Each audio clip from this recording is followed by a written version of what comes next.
Hello friends, welcome to Being Scholar. मैं हूं आपके साथ आपका अपना दोस्त मोहित अविचल तिवारी। और वापस से मैं बीइंग स्कॉलर पर लेके आया हूं आपके लिए पिछले लेक्चर का कंटिन्यूएशन। तो बच्चों, लास्ट लेक्चर में हमने पावर शेयरिंग के बारे में जाना था और आज का टॉपिक बताया था आपको। तो आज हम डिस्कस करने वाले हैं कम्युनिटी गवर्नमेंट के बारे में। तो बच्चों, ये कम्युनिटी गवर्नमेंट जो है, इसके बारे में हमने देखा था कि ये कहाँ पर थी, बेल्जियम में। और बेल्जियम में हमने ये भी चीज़ देखी थी कि सेंटर और स्टेट में डिफरेंसेस थे, वहाँ की गवर्नमेंट अलग थी और वहाँ की गवर्नमेंट बिल्कुल अलग थी। तो बेटा, अब ये कम्युनिटी गवर्नमेंट होता क्या है? ये कम्युनिटी गवर्नमेंट का अगर मैं आपको एग्जैक्ट डिफिनीशन बताना चाहूँ तो बच्चों, कम्युनिटी गवर्नमेंट ऐसी गवर्नमेंट कहलाती है, मैं लिख ही देता हूँ, a type of government elected by the people belonging to one language community। तो एक लैंग्वेज के कम्युनिटी के लोग जब अपनी सरकार बनाते हैं किसी जगह पे, तो वो क्या कहलाती है? अपनी कम्युनिटी गवर्नमेंट। ठीक है। तो हमने यहाँ पे ये जाना कि क्या होती है कम्युनिटी गवर्नमेंट। तो बच्चों, कम्युनिटी गवर्नमेंट हमने कहाँ पे देखा था? बेल्जियम में थी। तो इतना ही जानना है कम्युनिटी गवर्नमेंट के बारे में, इससे ज़्यादा हमें जानना नहीं है। अब हम आगे बढ़ते हैं। तो बच्चों, आपने देखा था पिछले हमारे जो वीडियो था उसमें आपने ये देखा था कि क्या सीन था बेल्जियम में। तो बच्चा, बेल्जियम में ये कम्युनिटी गवर्नमेंट जो बन गई थी ना, ये सेंट्रल और स्टेट गवर्नमेंट के अलावा ये कम्युनिटी गवर्नमेंट हुआ करती थी। ये कम्युनिटी गवर्नमेंट जो थी, इसको एक लैंग्वेज कम्युनिटी के लोगों ने इलेक्ट किया था। और यूरोपियन यूनियन का फॉर्मेशन होता है उस टाइम पे। यूरोपियन यूनियन का फॉर्मेशन हुआ और ब्रुसेल्स बन गया हेडक्वार्टर। ठीक है। अब कम्युनिटी गवर्नमेंट के बारे में आप जान गए, ये छोटी सी चीज़ आपको जाननी थी। ये जो लीडर्स थे, लीडर्स को ऐसा लगा कि भाई साहब, अपने यहाँ यूनिटी तभी पॉसिबल है जब हम एक दूसरे की फीलिंग्स का रिस्पेक्ट करें और इंटरेस्ट का भी हम रिस्पेक्ट करते हैं। यानी कि ब्रुसेल्स में आपने देखा था। और सेंटर में क्या था? सेंटर में आपने ये देखा था कि सेंटर में इक्वल रिप्रेजेंटेशन था क्या? नहीं था। जबकि ब्रुसेल्स में इक्वल रिप्रेजेंटेशंस ऑलरेडी मिला हुआ था। तो जो चीज़ यहाँ पे लोगों ने रियलाइज़ की, वो ये चीज़ थी कि unity is possible only if we respect feelings and interest of feelings and interests of others। तो बच्चों, कम्युनिटी गवर्नमेंट के बारे में आपने जाना कि वन लैंग्वेज कम्युनिटी के लोग जब क्या करते हैं, गवर्नमेंट बनाते हैं, तो उसे हम कम्युनिटी गवर्नमेंट कहते हैं। तो कम्युनिटी गवर्नमेंट भी एक तीसरी तरह की गवर्नमेंट थी जो हमारे बेल्जियम में थी। सेंटर में आपको याद है कैसी गवर्नमेंट थी? जहाँ पे इक्वल रिप्रेजेंटेशन नहीं था। स्टेट में कैसी गवर्नमेंट थी? जहाँ पे इक्वल रिप्रेजेंटेशन था। तो सेंट्रल और स्टेट गवर्नमेंट के अलावा एक और गवर्नमेंट थी, कम्युनिटी गवर्नमेंट, आपको पता है, जो वन लैंग्वेज कम्युनिटी ने बनाया था अपने राइट्स के, किसके लिए? प्रोटेक्शन के लिए। तो यहाँ वही चीज़ वहाँ के लोगों ने समझ लिया कि यूनिटी तभी पॉसिबल है जब हम एक दूसरे के क्या करें? रिस्पेक्ट, इंटरेस्ट और राइट्स का रिस्पेक्ट करें। ठीक है, आगे बढ़ते हैं।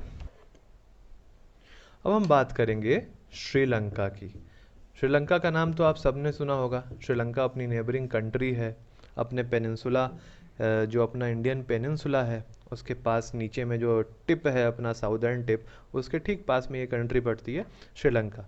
श्रीलंका का बड़ा हिस्टोरिकल इम्पोर्टेंस भी है, क्योंकि भाई साहब, हमारे जो रावण जी थे, सीता मैया को हर के यहीं ले गए थे। हनुमान जी ने पुल वुल बना दिया था। ठीक है। तो खैर, बड़े इसकी श्रीलंका की थोड़ी सी हिस्टोरिकल इंपॉर्टेंस है इंडिया की हिस्ट्री में। खैर, यहाँ हम क्या देखेंगे कि पावर शेयरिंग कैसे है श्रीलंका में। तो बेटा, पावर शेयरिंग की जब हम बात करते हैं श्रीलंका में, तो सबसे पहले हम क्या देखते हैं कि श्रीलंका की पॉपुलेशन बहुत ज़्यादा है। भाई साहब, पॉपुलेशन बहुत ज़्यादा। आप कहोगे कि सर क्या बात कर रहे हो, पॉपुलेशन तो इंडिया की बहुत ज़्यादा है। ठीक है, पॉपुलेशन इंडिया की बहुत ज़्यादा है, कहने का मतलब मेरा था कि श्रीलंका में डाइवर्स पॉपुलेशन है। यानी कि ये आप देख रहे हो, अलग अलग तरह के लोग रह रहे हैं। ये देखिए, या अलग अलग तरह के लोग हैं, है ना? Unity in diversity. सब एक साथ रह रहे हैं, लेकिन डाइवर्सिटी है वहाँ के लोगों में, है ना। कोई अलग कम्युनिटी का होगा, कोई अलग कम्युनिटी का होगा। तो बच्चों जब ऐसा कोई भी हम देखते हैं कि नेशन है जहाँ पे डाइवर्सिटी है, वहाँ पे कभी ना कुछ कॉन्फ्लिक्ट्स जरूर ही हुए होते हैं। आपने अपने इंडिया के केस में भी देखा है कि कई बार कॉन्फ्लिक्ट्स हुए हैं। तो ये सारे श्रीलंका में मान लो डाइवर्स पॉपुलेशन है श्रीलंका का, यहाँ लिख भी देता हूँ, डाइवर्स पॉपुलेशन ऑफ श्रीलंका,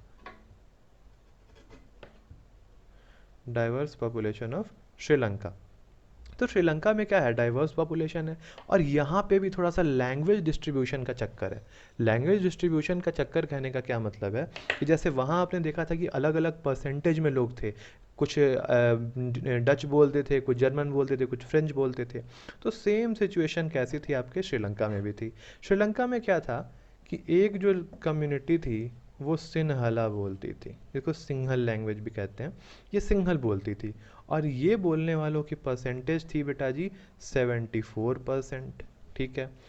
कुछ एक दूसरी कम्युनिटी थी जो कि प्रॉपर तमिल बोलती थी, और तमिल बोलने वालों की परसेंटेज थी उस वक्त 18%। डांसिंग बोर्ड आज भी डांस कर रहा है, करने दो।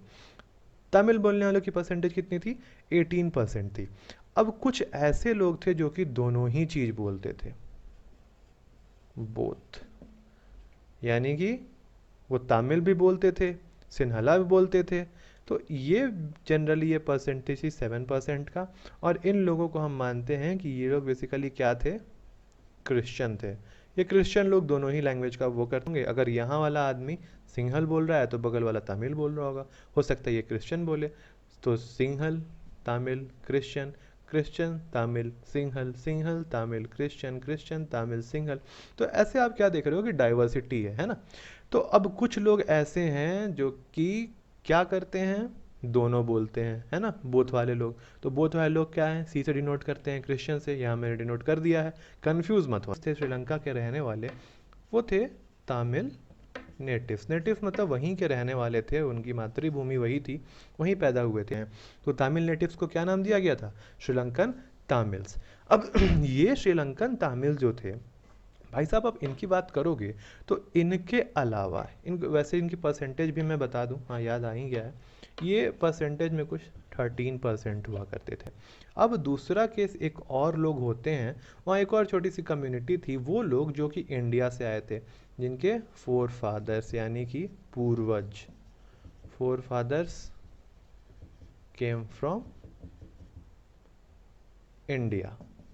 तो जिनके भाई पूर्वज इंडिया से गए थे वहाँ क्या बन के, वर्कर बन के गए थे, काम वाम करने के लिए गए थे, वो लोग भी क्या हुए, श्रीलंका में ही बस गए। तो जिनके पूर्वज इंडिया से आए थे उनको कहा जाने लगा इंडियन तामिल्स। तो तमिल नेटिव जो प्रॉपर थे श्रीलंका के, उन्हें कहते थे श्रीलंकन तमिल, और जो इंडिया से जाके वहाँ बसे थे और तमिल बोलते थे उन्हें कहा गया था इंडियन तामिल्स।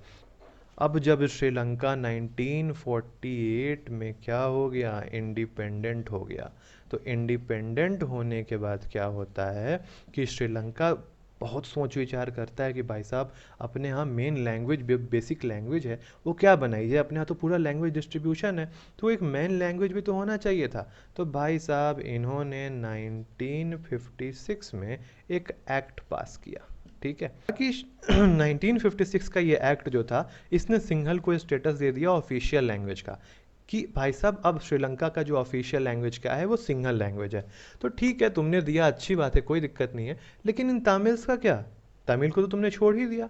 तो ये हमेशा कहा जाता है इस एक्ट के बारे में कि ये एक्ट ने स्पेशल स्टेटस दिया तो किसको, सिंहल लैंग्वेज को, बट डिस रिगार्डिंग, कौन सा लैंग्वेज को डिसरिगार्ड किया बेटा, तमिल को। तो तमिल लैंग्वेज का डिसरिगार्ड हो गया यहाँ पे, और सिंहल को क्या बना दिया गया, ऑफिशियल लैंग्वेज बना दिया गया। तो ये सही तो नहीं है ना कि आपने, आपके इंडिपेंडेंस के पहले दोनों लोग थे, सिंहल बोलने वाले भी थे, तमिल बोलने वाले भी थे। अब आप इंडिपेंडेंट हो गए हो तो मन बढ़ गया आपका, श्रीलंका को तुम क्या करोगे, बना दोगे सिंहल नेशन। तो इस वजह से बच्चों क्या होता है, कॉन्फ्लिक्ट। जब किसी आप एक लैंग्वेज को इग्नोर करोगे तो उन लोगों के मन में क्या होगा, एक भावना होगी कि हमें इग्नोर किया जा रहा है। ठीक है, तो अब भाई साहब इतने पे ही नहीं रुके ये लोग, ये एक्ट बनाने पे ही नहीं रुके, मैं बताता हूँ आगे क्या। तो श्रीलंका के इंडिपेंडेंस के बाद सबसे पहली चीज़ आपने क्या देखी थी इंडिपेंडेंस के बाद, कि 1956 में एक एक्ट आता है। एक्ट ने क्या कर दिया था, सिंहल को क्या बना दिया था, OL यानी कि ऑफिशियल लैंग्वेज बना दिया था। तो ये लोग यहीं पे नहीं रुकते हैं, फिर उन्होंने एक नया कॉन्स्टिट्यूशन भी बनाया और बोला कि भाई साहब हम लोग जो हैं सिर्फ एक धर्म को बढ़ावा देंगे और वो धर्म होगा बुद्धिज़्म। मनमानी देख रहे हैं आप, कॉन्स्टिट्यूशन क्या कहता है कि हम प्रोटेक्ट भी करेंगे और फॉस्टर यानी बढ़ावा भी देंगे सिर्फ एक रिलीजन को, और वो रिलीजन था बुद्धिज़्म, बुद्धम शरणम गच्छामि।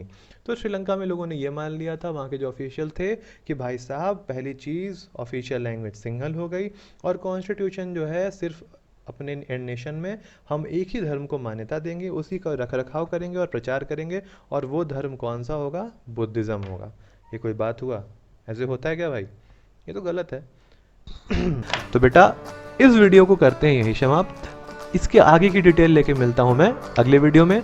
तब तक के लिए बाय बाय, टेक केयर, नमस्कार और कीप लर्निंग।